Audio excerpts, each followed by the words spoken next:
નમસ્કાર, ગ્રાઉન્ડ રિપોર્ટમાં આપનું સ્વાગત છે। હું છું આપની સાથે સંધ્યા। મહેસાણામાં એક એવી પરંપરા છે જે જોનારાના શ્વાસ અદ્ધર કરી દે।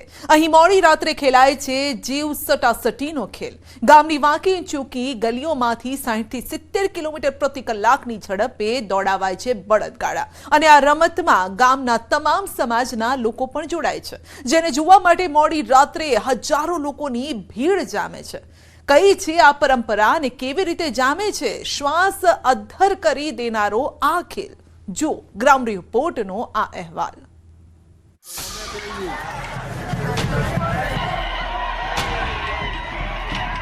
દોડા દોડીને ભાગમ ભાગ, લોકોની બૂમોથી ગુંજી ઉઠી ગલીઓ, દરેકના હાથમાં દંડા, પાછળ જોઈ જોઈને ભાગી રહ્યા છે લોકો, પરંતુ કેમ? કોણ પડ્યું છે આ લોકોની પાછળ?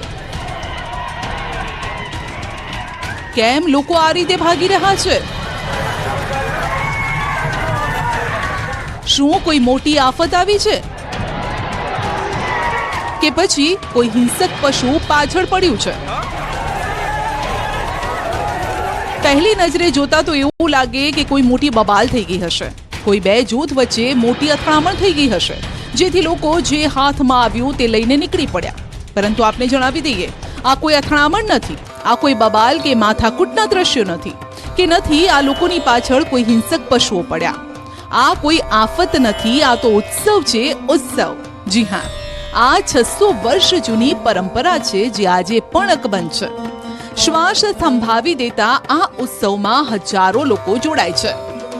દ્રશ્યો છે મહેસાણાના વિસનગર તાલુકાના વાલમ ગામના।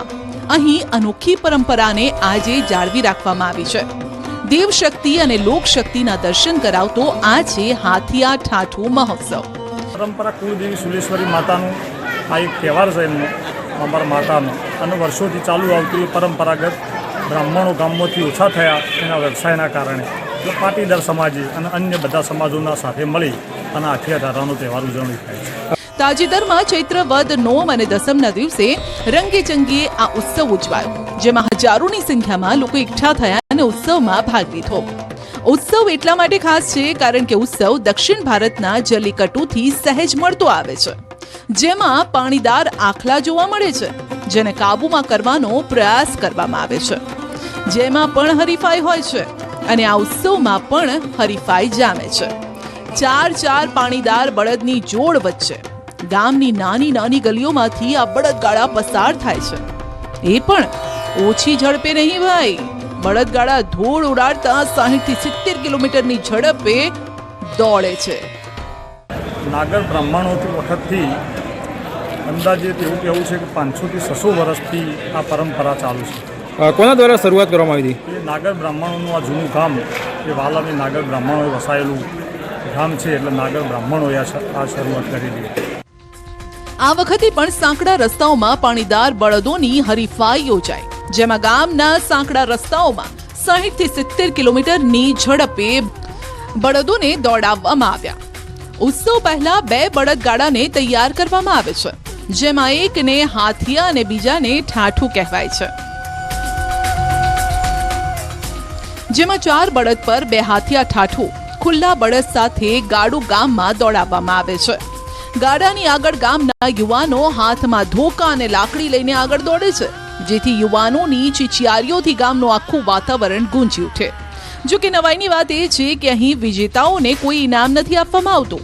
બંનેમાંથી 2 બળદગાડું જીતે તેમના સમર્થનમાં લોકો જીતી ગયાની બૂમો પાડે છે। પ્રોત્સાહનને ખાલી ખીચારીઓ પાડી અમે જીત્યા કરી અને કે ભાઈ વઢાણા પાર્ટીના જીત્યા કે ચંદા જીત્યા, એ રીતે એની હરીફાઈ હોય છે। એટલે પહેલાં એટલો હાથી ઉપર એનું વરઘોડું નીકળતું હતું, અને પછી હાથી નહીં હોવાના કારણે હાથીઓ એમને બનાવ્યો અને એનો સૂંઢ બનાવી અને એનો હાથીઓ બનાવ્યો હતો, અને 4 બળદ જોડીને એમને ચાલુ કરી અને ઠાઠુ હાથીઓ વઢાણા પાર્ટીનું અને ઠાઠુ ચંદક પાર્ટીનું ઠાઠુ ઠાઠથી કાઢેલું, સગાવાલાનું બંને ગામ હતું એટલા માટે। આ શુકન મેળામાં ગામના 18 વરણના લોકો અલગ અલગ પ્રકારે ભાગ ભજવે છે। દરેક જાતિના લોકો પોતાનું કામ નિસ્વાર્થ ભાવે કરે છે. ખુલ્લા બળદના રથ સાથે તૈયાર કરેલા રથમાં નાયક, નાયકાણી શણગાર સજી ભૂંગળ સાથે ઊભા રહે છે. દરજી ભાઈઓ ઉપવાસ કરી રથમાં બેસે છે, જ્યારે વાળંદ સમાજના ભાઈ મશાલ સળગાવી રથમાં બેસે છે, તો પટેલ અને ક્ષત્રિય ભાઈઓ રથના ધૂસરે બેસી તેનું સંચાલન કરે છે. આખા ગામના તમામ લોકો જેનો વારો હોય અંદર દરજીભાઈ પણ બેસે છે, ન્યાયીભાઈ પણ મશાલ લઈને બેસે, અનુસૂચિત જાતિના માણસો પણ એમનો જે વારો હોય એ પ્રમાણે, પ્રજાપતિનો વારો હોય, પાટીદારો બળદ જોડતા હોય, આખા ગામનું સંયુક્ત આ એક એમાં બધા ભાગ લે છે. આ હાથિયા ચોપડિયામાં તૈયાર કરાય છે, જ્યારે ઠાઠું થડા વિસ્તારમાં તૈયાર થાય છે, જેમાં ગામના યુવાનો ચીચિયારીઓ સાથે સુલઈ માતાની જય સાથે આગળ દોડે છે. આમ ગામના દરેક જાતિના લોકો આ મેળામાં ભાગ લે છે અને પોતાનું અલગ અલગ કામ પણ ભજવે છે. ચંદત પાર્ટીનું ઠાઠું અને વઢાણા પાર્ટીનો હાથીઓ, આ બંને બે બાજુ 4 બળદ જોડી અને એની હરીફાઈ થાય છે. અને એમાં હાર જીતની હરીફાઈ ચાલે છે. 60 થી 70 કિલોમીટરના ઝડપે પોકા ચૂંકા ગલીમાં પણ એમાં ખેડૂ જોરદાર એની દોડ થાય છે. આલમમાં સારા સાથિયા નીકળે છે, બહુ સરસ ઉત્સવ થાય છે, પબ્લિક બહુ બધી સરસ આવે છે, મજા આવી જાય છે બધાને જોવાની. કાંઈથી ગામોમાંથી પબ્લિક જોવા અહીંયા આવે છે અને સારું નીકળે છે. આ તો ખાસા કેટલાય 700 વર્ષથી અહીંયા ચાલે છે આ બધું. આમ તો ચૈત્રવદ પાંચમથી આ મેળો શરૂ થાય છે. 2 દિવસ દોડ યોજાય છે. પહેલા પાંચમના દિવસે પલ્લી ભરાય છે. છઠના દિવસે ગામી પટેલને ત્યાં રંધાયેલ ખીચડાને માટલામાં ભરી માટલું સુંડલામાં મૂકી ગામના દેવી પૂજક બંધુઓ માથે મૂકી માતાનો જય જયકાર કરતા ગામ વચ્ચેથી નીકળે છે. ત્યારે ગામના લોકો તેના પર પાણી રેડે છે. આ ખીચડો માતાના મંદિરે પહોંચે છે, જ્યાં યજ્ઞકુંડની પ્રદક્ષિણા કરી સુંડલા સહિત તેને યજ્ઞકુંડમાં પધરાવાય છે. આ દરમિયાન જો માટલાનું હોડલું ભાંગ્યું ન હોય તો આખું વર્ષ સારું જશે તેવી ગામ લોકોની દ્રઢ માન્યતા છે. સાતમના દિવસે ગામના માળી ભાઈઓ સમગ્ર ગામમાં ફૂલોના ગુચ્છ વેચી ગામ આખાને મધમત્તું બનાવે છે. લોકો આ પુષ્પગુચ્છ સાચવી રાખીને સાંજે કુળદેવી સુલેશ્વરી માતાના ચરણે ધરે છે. આઠમના દિવસે આ આખોય લોકોત્સવ ધમધમતો બની જાય છે.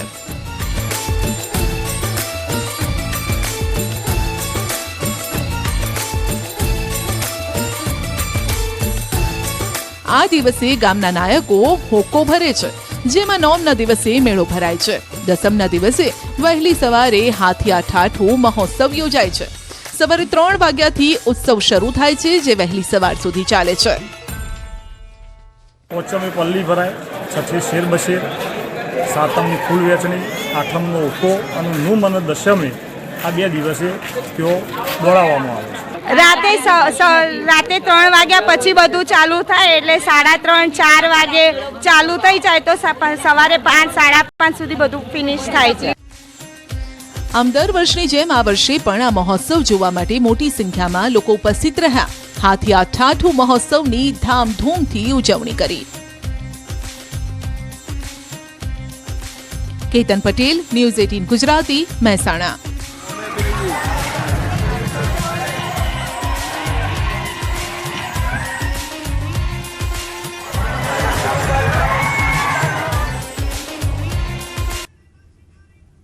રાજ્યમાં ચૂંટણીનો જંગ બરાબરનો જામે છે ને ત્યારે આજે આપણે વાત કરવાના છીએ રાત્રિ પ્રચારના રંગની. અમારા સંવાદદાતા રાત્રિના સમયે અલગ અલગ કાર્યાલયોએ પહોંચ્યા અને જાણવાનો પ્રયાસ કર્યો કે કોના કાર્યાલયે કાગડા ઉડી રહ્યા છે અને કોના કાર્યાલયો ધમધમી રહ્યા છે.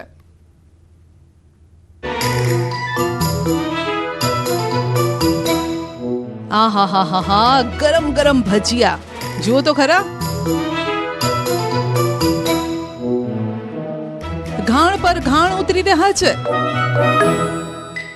ભજીયા તો એવા તળાઈ ગયા છે કે જેને જોતા જ મોંમાં પાણી આવી જાય. ભજીયાની સાથે ચટણી પણ જોરદાર, ચટાકેદાર. તો આ તરફ તો ફૂલ ડીશ છે. લાડુ, દાળ ભાત, શાક, પાપડ ને પૂરી. આ જ ભજીયા અને આ જ ગુજરાતી થાળીનો સ્વાદ હાલ કાર્યકર્તાઓ માણી રહ્યા છે ગુજરાતમાં. કારણ કે ભાજપ હોય કે કોંગ્રેસ કે પછી આમ આદમી પાર્ટી, તમામ ઉમેદવારો અને તેમના સમર્થનમાં લાગેલા ધારાસભ્યો, સ્થાનિક નેતાઓએ હાલ કાર્યાલયો ધમધમતા કર્યા છે અને આ કાર્યાલયો પર રાત્રે કંઈક હાલ આવો જ માહોલ જામે છે. ગુજરાતી થાળી અને ભજીયા ઉપરાંત ગાંઠિયા અને ચા પાણી તો ચાલુ જ હોય છે, એટલે કે હાલ કાર્યાલયોમાં તો ફૂલ ફેસિલિટી છે. નાસ્તા પાણી સાથે અહીં આરામની પણ વ્યવસ્થા, એટલે જ કેટલાય કાર્યકર્તાઓ માટે તો હાલ કાર્યાલય જ બીજું ઘર બની ગયું છે. જો કે અહીં માત્ર નાસ્તા પાણી અને આરામ જ નથી થતા, અહીંથી તો ઘડાય છે રણનીતિ. એ રણનીતિ જે પક્ષને જીત સુધી લઈ જાય અને એ કાર્યકર્તા પાર્ટીનો પાયાનો માણસ કહેવાય છે. સૌપ્રથમ અમારી ટીમ ખેડા લોકસભાના ભાજપના કાર્યાલયે પહોંચી. નડિયાદ વિધાનસભાના ધારાસભ્ય પંકજ દેસાઈએ બનાવેલા કાર્યાલયે ખાસ આયોજન કરાયું છે. રાત્રિના 9 વાગ્યા પછીનો આ સમય. અમે જ્યારે પહોંચ્યા ત્યારે ગરમા ગરમ ભજીયાના ઘાણ ઉતરી રહ્યા હતા. બીજી તરફ કાર્યકર્તાઓ ચટણીની સાથે ભજીયાની લિજ્જત માણી રહ્યા હતા.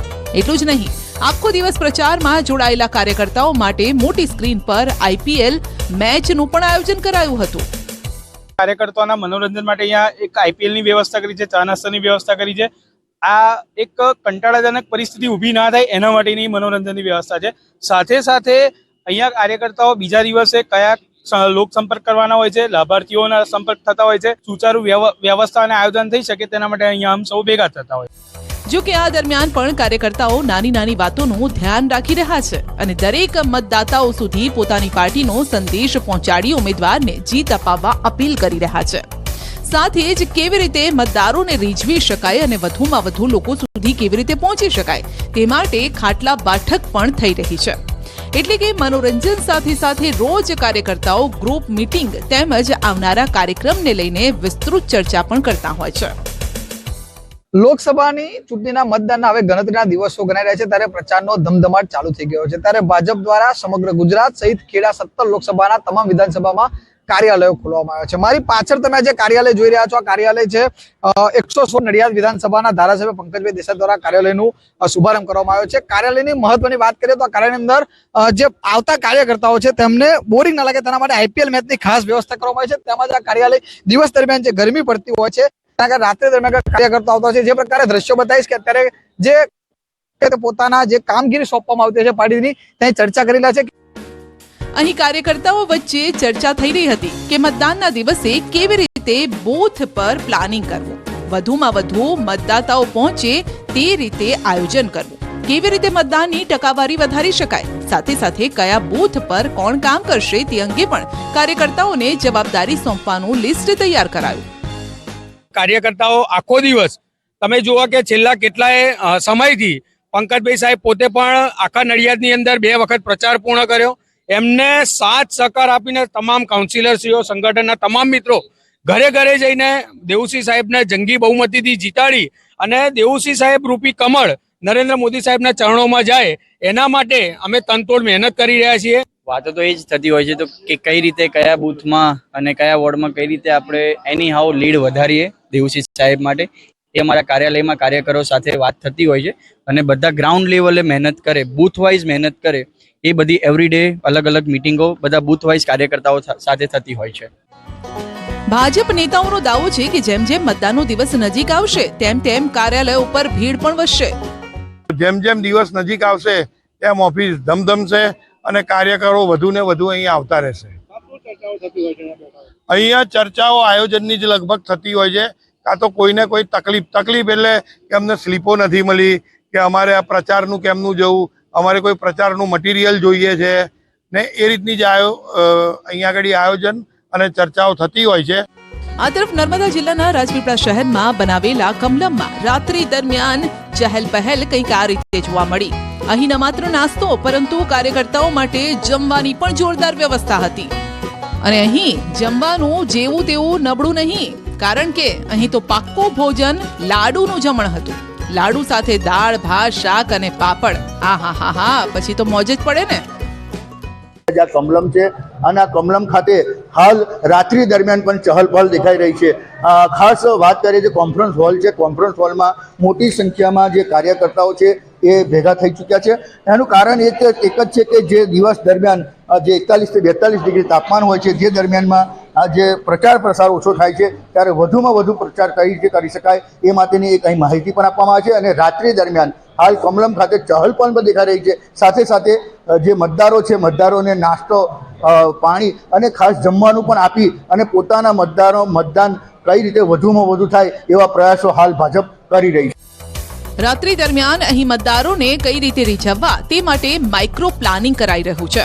મતદારોને નાસ્તો અને જમવાનું પણ આપવામાં આવે છે. જો કે ભાજપના નેતાઓ કહી રહ્યા છે કે મતદારોને કોઈ અપેક્ષા નથી. આ વખતે ગુજરાતમાં કમળ જ ખીલવાનું છે, જેથી નર્મદાનું એક કમળ પણ દિલ્હી મોકલવાનું છે. તો આપણી પાસે આદરણીય નરેન્દ્રભાઈને આપણે બધે જ લોકોએ વધારેમાં વધારે મતદાન કરીને આ સીટ જીતાડવાની છે, જેથી કરીને મને લાગે છે કે અમને એવું નથી જણાતું કે કોઈ મતદાતાઓ કોઈ અપેક્ષા લઈને બેઠા હોય. જે ગામડાની આદિવાસી બહેનો છે એ તો ખરેખર 6:30 પછી જ આવતી હોય છે, તો એટલી થાકેલી હોય છે, પણ ખબર નહીં આપણે કે ભાજપનું નામ લઈએ એટલે એ લોકો બી એટલો ઉત્સાહ બતાવે છે. કારણ ગામડામાં એટલી બધી સુવિધાઓ ભાજપ સરકાર તરફથી મળી છે એ બધાને જ ખબર છે. તો માત્ર ભાજપ જ નહીં, ઇન્ડિયા ગઠબંધનના કાર્યાલય પર પણ કાર્યકર્તાઓની ભીડ જામી.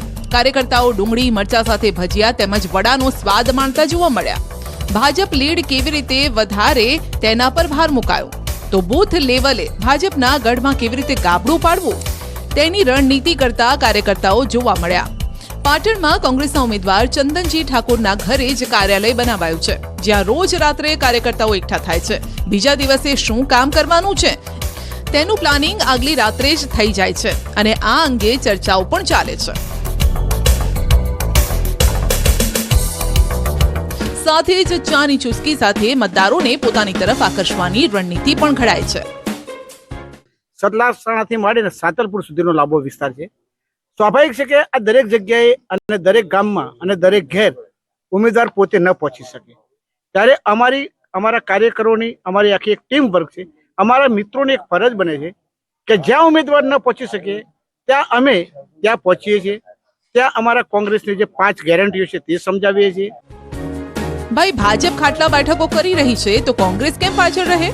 કોંગ્રેસના કાર્યકર્તાઓ પણ ગામડે ગામડે જઈને ચંદનજી ઠાકોરને જંગી જીત અપાવવા માટે અપીલ કરી રહ્યા છે. પરિવાર જોડે મળી અને કાર્યક્રમ બનાવવા માટેના એક પ્રયાસો ચાલી રહ્યા છે. અને ગામડામાં પણ દિવસે થોડો ગરમીનો દિવસ હોય તો રાત્રે પણ અમે અવારનવાર ગામડામાં જઈ અને લોકો જોડે બેસીને ખાટલા બેઠક જો કરી, માળાવેલા ખાટલા બેઠક કરી અને લોકો જોડે એમને સમજાવીએ છીએ કે આપણે કેવી રીતે મથકે આપણા મતદાન લઈ જાઓ એ માટેના પ્રયત્નો કરી રહ્યા છે. અને લગભગ અમારો ઉમેદવાર ચંદનજી ઠાકોર છે ને, એમના માટે એક પ્રભુ જેવો માણસ છે કે એમના માટે પણ લોકોની ખૂબ જ એક તાલાવેલી છે કે આવા ઉમેદવારને આપણે જીતાડીએ તો ખૂબ અમારા વિસ્તારના કોઈ પ્રશ્ન છે એ પ્રશ્ન બિલકુલ મતદારો સાથે પહોંચી અને મતદાન મથક ઉપર લઈ જવાની વાત છે. દિવસ દરમિયાન ક્યાંક ઉમેદવાર તો પોતાનો પ્રચાર કરે છે, ઘણા એવા વિસ્તારમાં ઉમેદવાર ના પહોંચી શકે. તે બાબતે કેવી રણનીતિ ઘડો છો અને અત્યારે કઈ રીતે પ્લાન કરી રહ્યા છો? ઉમેદવાર ના પહોંચી શકે એના માટે જ અહીંયા રાત્રિમાં બધા મિત્રો, ઇન્ડિયા ગઠબંધનના મિત્રો ભેગા થઈને પ્લાનિંગ કરીએ છીએ. દિવસ દરમિયાન જે વિસ્તારમાં અમારા ઇન્ડિયા ગઠબંધનના ઉમેદવાર શ્રી ચંદનજી ઠાકોર જ્યાં પહોંચી નથી શકતા ત્યાં અમે ટીમ બનાવીને એ વિસ્તારોમાં પ્રચાર કરીએ છીએ. હવે આવીએ મધ્ય ગુજરાતમાં. અહીંની આણંદ લોકસભા બેઠક, જેના ઉમેદવાર છે કોંગ્રેસના અમિત ચાવડા. ભાજપના ઉમેદવાર મિતેશ પટેલ સામે મેદાને છે. આણંદમાં અમિત ચાવડાએ કાર્યાલય બનાવ્યું છે. બહાર અમિત ચાવડાના ફોટો વાળું વિશાળ પોસ્ટર પણ લગાવ્યું છે, જેમાં લખવામાં આવ્યું છે કે આપણો ભાઈ અમિત સૌનું હિત સાચવશે. જો કે કાર્યાલયની અંદર રાત્રિના સમયે ગણતરીની સંખ્યામાં કાર્યકર્તાઓ હાજર જોવા મળ્યા. ન તો અહીં મોટી સ્ક્રીન હતી, ન તો જમવાની વ્યવસ્થા. અમે જ્યારે ઓછી સંખ્યા અંગે કાર્યકર્તાઓને સવાલ કર્યો ત્યારે કાર્યકર્તાઓએ દાવો કર્યો કે ચૂંટણી પંચની મર્યાદા રાત્રે 10 સુધીની જ હોવાથી કાર્યાલયો પર કાર્યકર્તાઓ ઓછા આવે છે. બુલેટિનમાં આગળ વધીશું નાનકડા બ્રેક બાદ.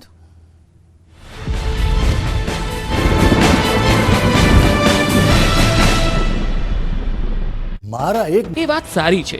ગુજરાતના ગામના વિકાસ માટે અનેક યોજનાઓ પણ અમલમાં છે, ત્યારે મતદાન સમયે શંકરભાઈ ચૌધરીની અપીલ કેટલી કારગત સાબિત થશે તે પરિણામ જ કહેશે. કિશોર તુવર, ન્યૂઝ 18 ગુજરાતી, બનાસકાંઠા. તો ભરૂચ લોકસભા બેઠકના ભાજપના ઉમેદવાર મનસુખભાઈ ફૂલ ફોર્મમાં પ્રચાર કરી રહ્યા છે. નર્મદા જિલ્લાના સાગબારામાં પ્રચાર કરતા મનસુખભાઈએ આપને આડે હાથે લીધી તો કોંગ્રેસ પણ આપથી દૂર રહેવાની સલાહ આપી દીધી.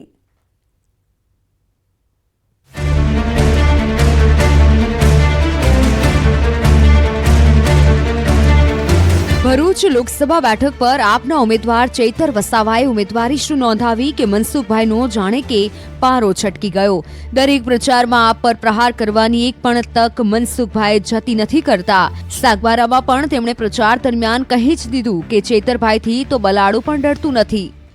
ચૈતર વસાવા જેલમાં કેમ માથે પડે અમારા માટે કે ભાજપ, મનસુખભાઈ, મોતીભાઈ આ બધા ચૈતરથી ડરે છે. એટલે તારાથી કોઈ કૂતરું બી નથી ડરતું, તારાથી કોઈ બલાડું બી નથી ડરતું. ખોટી વાતો શું કરે છે? પણ જેલમાં કેમ ગયો? પેલા ફોરેસ્ટર ભીડગાડ આદિવાસી હતા ને જમીનના બાબતે જંગલની જમીનને લઈને એને માર્યા, ઘરે બોલાવીને ઢોર માર માર્યો, સખત માર માર્યો. ભીડગાડ એ આદિવાસી હતા. ભીડગાડ એટલે કોણ બિચારો? બીટગઢ ક્યાં અને ચૈતર વસાવા ક્યાં? મનસુખભાઈ આટલેથી જ નહોતા અટક્યા. ગુજરાતમાં આદિવાસી સંગઠન તોડી પાડવા મામલે ચૈતર વસાવાને આપ પર પ્રહાર કર્યા હતા. ગુજરાતમાં આદિવાસી સંગઠનને કોણે તોડી પાડ્યું? એ ભારતીય ટ્રાઇબલ પાર્ટી આદિવાસીના હક માટે લડતું હતું. એને ચૈતરભાઈ વસાવા જેવા ગદ્દાર લોકો એને તોડી પાડી ધારાસભ્ય બનાવના. ચૈતર વસાવા તો મોરું છે. ભારતીય ટ્રાઇબલ પાર્ટી તોડવાનું કામ કર્યું હોય આમ આદમી પાર્ટીના લોકોએ દિલ્હીથી અહીંયા આવીને. આ સમજી લેજો ભાઈ, આવા લોકોને ઓળખી લેજો. ચૈતર તો મોર છે, આદિવાસીના વિરોધી છે કેજરીવાલ એન્ડ કંપની. એટલું જ નહીં પરંતુ મનસુખ વસાવાએ યશુદાન ગઢવી અને ગોપાલ ઇટાલિયા સામે પણ પ્રહાર કરવામાં કશું બાકી રાખ્યું નહીં.